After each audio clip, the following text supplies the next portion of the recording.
Le bassin du lac Tchad, zone dont la fragilité est aggravée par l'effet combiné de l'impact du changement climatique et des activités anthropiques non durables, est au centre de toutes les préoccupations. Ses capacités se réduisent et avec elles, ses ressources s'amenuisent progressivement et peinent à soutenir durablement les plus de 40 millions de personnes qui en tirent leur subsistance. Ces activités ont réduit la capacité de ces lacs vitaux, augmentant ainsi la pauvreté et l'insécurité générale dans la région. En décidant de se réunir dans la capitale nigériane à la faveur de leur 16e session, les chefs d'État et de gouvernement entendent dans un même élan évaluer la situation et trouver les nouvelles approches pour pacifier, stabiliser et développer l'espace communautaire. Ils ont sous la table le rapport du Conseil des ministres de la Défense, celui de l'envoyé spécial du sommet sur la situation au Tchad et le rapport de la 68e session ordinaire du Conseil des ministres de la CBLT. La particularité de ce sommet, précédé par des conseils des ministres couplés,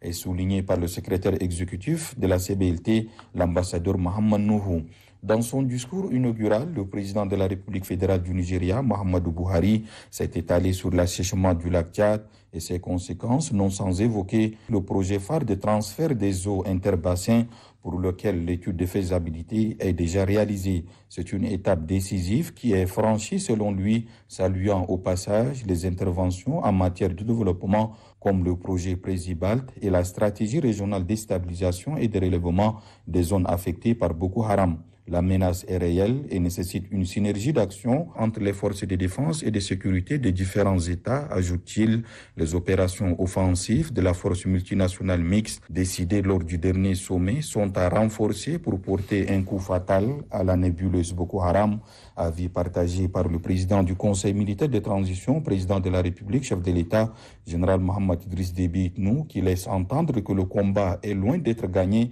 et la lutte doit continuer en s'adaptant aux contingences de l'heure et aux stratégies des terroristes qui changent de mode opératoire. Lui, dont le pays a été victime il y a quelques jours seulement d'une nouvelle attaque terroriste, appelle à un engagement fort des États pour mieux lutter contre l'insécurité et trouver des solutions durables contre les inondations qui ont impacté négativement les populations. Les défis environnementaux et sécuritaires n'ont pas empêché le Tchad de poursuivre son processus de transition qui est entré dans sa seconde phase et dont les différentes étapes clés et les défis irrélatifs ont été partagés par le président de transition. La porte du dialogue reste ouverte, le même esprit de consensus, de dialogue et de transparence sera maintenu, tels sont entre autres gages donnés par le chef de l'État à ses pairs afin que la conduite de la deuxième phase de la transition puisse connaître un dénouement heureux, celui du retour à l'ordre constitutionnel dont les passages obligés seront l'organisation d'un référendum constitutionnel